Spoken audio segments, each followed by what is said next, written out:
सरकार ਨੂੰ ਸਿੱਧੀ ਧਮਕੀ ਜੇ ਸੜਕਾਂ ਖਾਲੀ ਕਰਵਾਉਣ ਦੀ ਹੋਈ ਕੋਸ਼ਿਸ਼ ਤਾਂ ਪ੍ਰਧਾਨ ਮੰਤਰੀ ਦੇ ਘਰ ਅੱਗੇ ਮਨਾਵਾਂਗੇ ਦੀਵਾਲੀ ਡਕੈਤ ਸਰਕਾਰੀ ਦਫ਼ਤਰਾਂ ਨੂੰ ਮੰਡੀ ਬਣਾਉਣ ਦੀ ਦੇ ਚੁੱਕੇ ਨੇ ਚੇਤਾਵਨੀ ਬਰਸੀ ਮੌਕੇ ਇੰਦਰਾ ਗਾਂਧੀ ਨੂੰ ਭੁੱਲੀ ਕਾਂਗਰਸ ਦਾ ਜਾਖੜ ਨੇ ਟਵੀਟ ਕਰਕੇ ਕਰਵਾਇਆ ਯਾਦ ਸਰਕਾਰ ਦੇ ਮੰਤਰੀ ਬੋਲੇ ਦੂਰਦਰਸ਼ਨ ਦੀ ਥਾਂ ਸਿੱਧੇ ਕਿਉਂ ਨਹੀਂ ਕਰਦੇ ਗੱਲਬਾਤ प्रकाश सिंह बादल की कैप्टन ਨੂੰ नसीहत अहदा मिले ना मिले नहीं छड़नी चाहिए पार्टी सिद्धू चन्नी ਨੂੰ भी नाल मिल के काम करने की ਦਿੱਤੀ सलाह पंजाब च डेंगू के वध रहे मामलों ते कैप्टन ने चन्नी सरकार ते चुके सवाल बोले जल्द कदम ना चुके तो बिगड़ सकते ने हालात सुखबीर बादल का चन्नी सरकार ते वड्डा हमला बोले पंजाब के लोग ड्रामेबाजी नहीं नतीजे चाहते वादियां के नां ते सिर्फ किया जा रहा है गुमराह सीएम चन्नी ने आज सभी प्रशासनिक अफसरों की अहम मीटिंग सारे जिलों के डीसी और SSP के नाल शाम 7 बजे करेंगे बैठक विकास कार्यों और कानून व्यवस्था की की जाएगी समीक्षा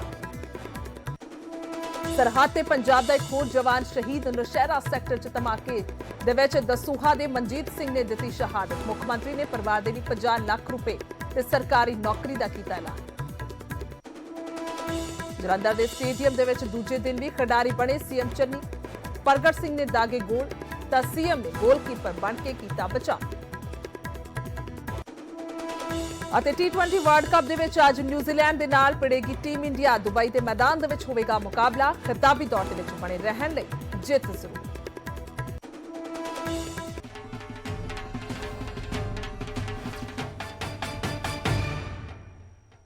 सत श्री अकाल इस समय बुलेटिन बहुत बहुत स्वागत मैं तुहाडे नाल गुरजोत संधू खबरां की शुरुआत करांगे सब तो पहला किसानी अंदोलन तो सब तो पहला दिल्ली बॉर्डर तो चरूनी का बयान सामने आया चरूनी की सरकार को सीधी धमकी सामने आई है जे सड़कां खाली कराउण दी कोशिश हुई तो PM के घर के अगे दिवाली मनावांगे चरूनी कहते हुए चेतावनी दिंदे हुए नजर आए ने इस तो पहला दस दईए कि राकेश टकैत भी सरकारी दफ्तरां नूं मंडी बनाउण दी चेतावनी दे चुके हैं उन्होंने भी कहा कि जेकर अजिहा होया तो फिर सरकारी दफ्तरों के सामने पुलिस थाणियां के सामने मंडी बनाई जाएगी इत्थों के किसान जिहड़े ने अपनी फसलां लैके उत्थे पहुंच जाणगे ते हुण टकैत तो बाद गुरनाम चरूनी भी एक चेतावनी दिंदे हुए धमकी दिंदे हुए सरकार नूं नजर आए ने दरअसल दस दईए कि टीकरी बॉर्डर ते गाजीपुर बॉर्डर ते इस तो पहला कार्रवाई हुई ते हुण टीकरी बॉर्डर ते बैरीकेड सीमेंटेड बैरीकेड हटाए जा रहे हैं हालांकि किसानां ते प्रशासन दे विच मीटिंग भी हुई सी जिस तो बाद फैसला होया सी कि इत्थों 2 पहिया वाहन गुजर सकणगे एंबूलेंस गुजर सकेगी कार नहीं गुजर सकेगी 4 पहिया वाहन नहीं गुजर सकेगा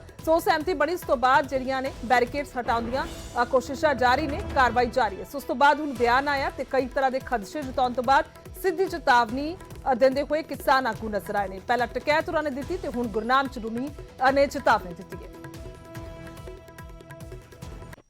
साथियों सरकार कई दिन से बॉर्डर खोलने की तैयारी कर रही है और लोगों में भी बड़ी अफरा तफरी है चर्चा चल रही है कि दिवाली से पहले सड़कें खाली करा देगी सरकार हम सरकार को चेतावनी देना चाहते हैं कि किसी भुलेखे में किसी भूल में किसी गलती में मत रहे और आपको भी कहते हैं आप भी तैयारी करिए अगर सरकार ने सड़कें खाली करवाने की कोशिश की तो फिर इस बार की दिवाली मोदी के दरवाजे पे मनाएंगे सभी लोग चलेंगे मोदी के घर के आगे वहां पे डेरा डालेंगे और अब की दिवाली वहां पे मनाएंगे तो सरकार को दोबारा से चेतावनी है कि हम शांतिपूर्वक बैठे हैं कोई दंगा नहीं कर रहे कोई झगड़ा नहीं कर रहे लेकिन उसके बावजूद अगर सरकार छेड़खानी करती है किसानों से अगर कोई किसानों को जबरदस्ती की उठाने की तैयारी करती है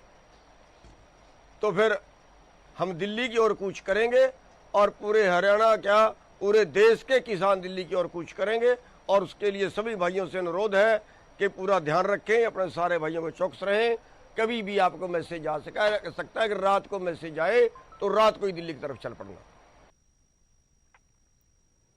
सो बयान सुनिया तुसी गुरनाम चरूनी बयान देंदे हुए नजर आए ने कि किसी तरह का भुलेखा सरकार ना रखे जेकर किसी तरह के नाल भी कोई जबरन इत्थे कार्रवाई हुंदी है बॉर्डरां ते तां फिर जिहड़ी दिवाली है इस वार दी तां ओह PM मोदी दे घर दे बाहर मनाई जाएगी इस तो इलावा गल कीती जावे तां राकेश टकैत भी कह चुके ने कि मंडियां जिहड़ियां ने ओह बना दित्तियां जाणगीआं सरकारी दफ्तरां दे बाहर यानी कि जिहड़ी फसल दीआं बोरियां ने ओह चुक चुक के सरकारी दफ्तरां दे सामने पुलिस थाणियां दे सामने रखे जाणगे ਔਰ ਇਹ ਬਿਆਨ ਜਿਹੜੇ ਨੇ ਕਿ ਕੁਝ ਮਾਇਨੇ ਰੱਖਦੇ ਨੇ, ਖਾਸ ਤੌਰ ਤੇ ਮੌਜੂਦਾ ਸਥਿਤੀ ਨੂੰ ਲੈ ਕੇ। ਔਰ ਫੋਨ ਲਾਈਨ ਤੇ ਸਾਡੇ ਨਾਲ ਹਰਜੀਤ ਗਰੇਵਾਲ ਬੀਜੇਪੀ ਦੇ ਆਗੂ ਨੇ ਪੰਜਾਬ ਤੋਂ। ਗਰੇਵਾਲ ਸਾਹਿਬ, ਕੀ ਕਹੋਗੇ ਜੋ ਬਿਆਨ ਸਾਹਮਣੇ ਆਇਆ? ਪਹਿਲਾਂ ਰਾਕੇਸ਼ ਟਕੈਤ ਹੋਰਾਂ ਦਾ ਬਿਆਨ ਤੇ ਹੁਣ ਗੁਰਨਾਮ ਚੜੂਨੀ।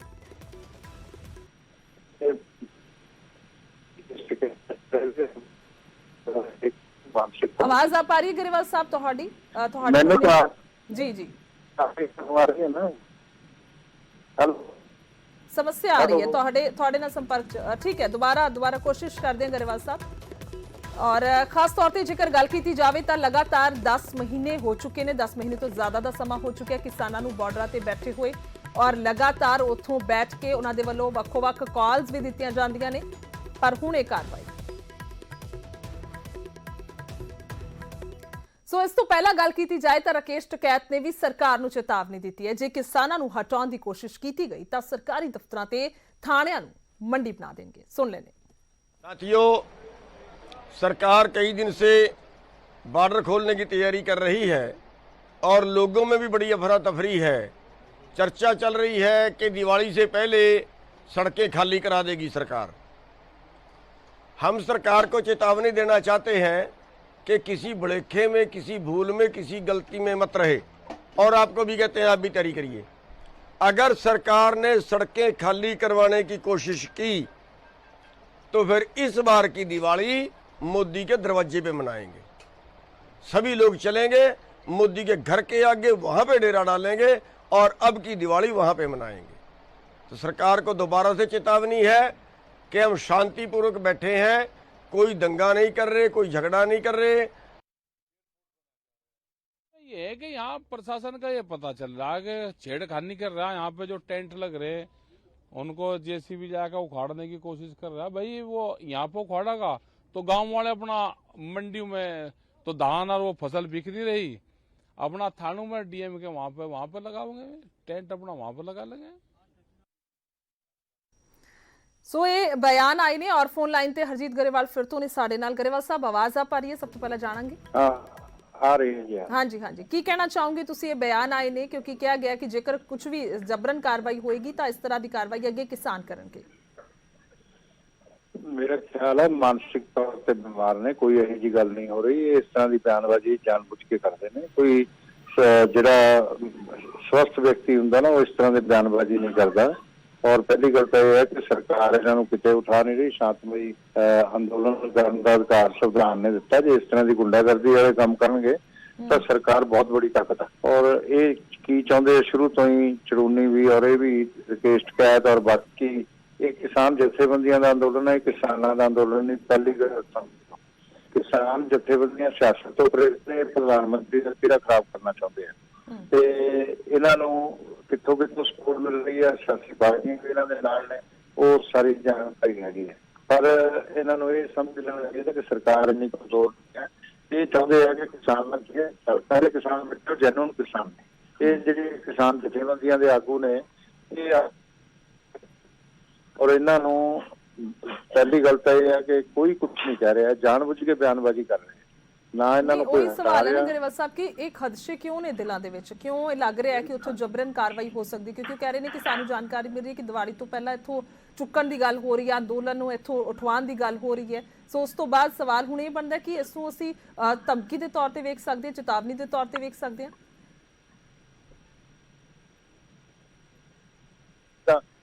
ਉਹ ਜਿਹੜੇ ਕਿਸਾਨ ਸੜਕਾਂ ਤੇ ਜਨਰਲ ਕਿਸਾਨ ਬੈਠਾ ਉਹਦੀ ਰਿਸਪੈਕਟ ਕਰਦੇ ਆ ਅਸੀਂ, ਸਾਡੇ ਪ੍ਰਧਾਨ ਮੰਤਰੀ ਵੀ ਕਰਦੇ ਆ।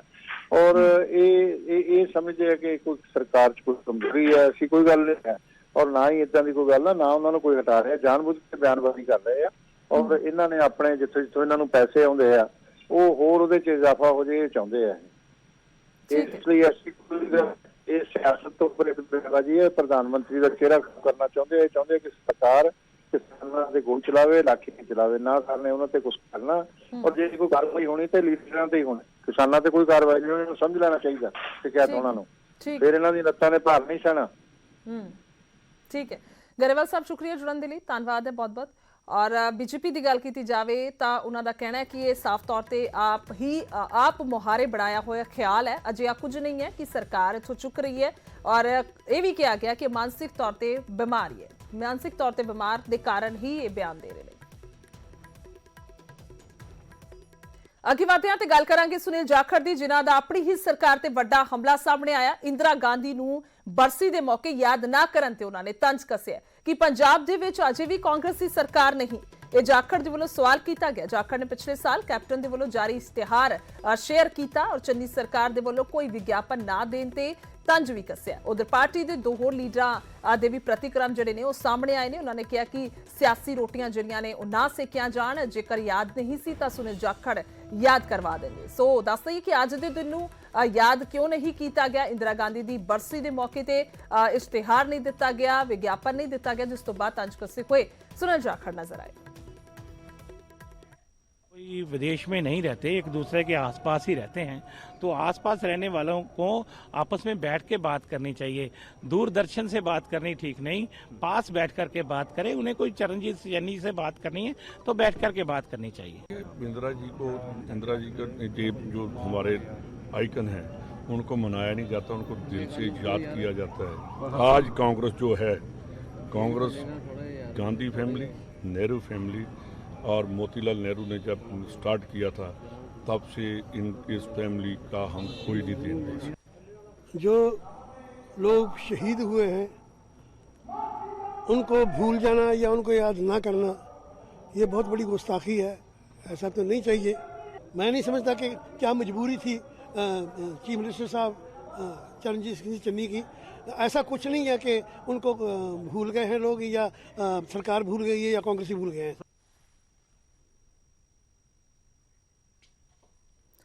ਸੋ ਦਰਅਸਲ ਜਾਖੜ ਨੇ ਟਵੀਟ ਕਰਕੇ ਕਿਹਾ ਸੀ, ਮੈਂ ਤਾਂ ਇਹ ਸਮਝ ਸਕਦਾ ਹਾਂ ਕਿ ਬੀਜੇਪੀ ਭਾਰਤ ਦੀ ਆਇਰਨ ਲੇਡੀ ਨੂੰ ਇਤਿਹਾਸ ਤੋਂ ਖਤਮ ਕਰਨ ਦੇ ਵਿੱਚ ਜੁਟੀ ਹੋਈ ਹੈ, ਪਰ ਕੀ ਪੰਜਾਬ ਦੇ ਵਿੱਚ ਅਜੇ ਵੀ ਕਾਂਗਰਸ ਦੀ ਸਰਕਾਰ ਨਹੀਂ ਹੈ। ਮੈਂ ਜਾਣਦਾ ਹਾਂ ਕਿ ਕੈਪਟਨ ਸਾਹਿਬ ਨੂੰ ਮੇਰੇ ਵੱਲੋਂ ਪਿਛਲੇ ਸਾਲ ਪੰਜਾਬ ਸਰਕਾਰ ਦੇ ਵੱਲੋਂ ਦਿੱਤੇ ਵਿਗਿਆਪਨ ਨੂੰ ਸ਼ੇਅਰ ਕਰਨ ਤੇ ਕੋਈ ਇਤਰਾਜ਼ ਨਹੀਂ ਹੋਵੇਗਾ, ਕਿਉਂਕਿ ਅੱਜ ਕੋਈ ਵਿਗਿਆਪਨ ਨਹੀਂ ਆਇਆ। ਯਾਨੀ ਕਿ ਆਪਣੀਆਂ ਗੱਲਾਂ ਦੇ ਵਿੱਚ, ਆਪਣੇ ਟਵੀਟ ਦੇ ਵਿੱਚ ਇਹ ਕਹਿ ਗਏ ਕਿ ਵਿਗਿਆਪਨ ਅੱਜ ਨਹੀਂ ਦਿੱਤਾ ਗਿਆ।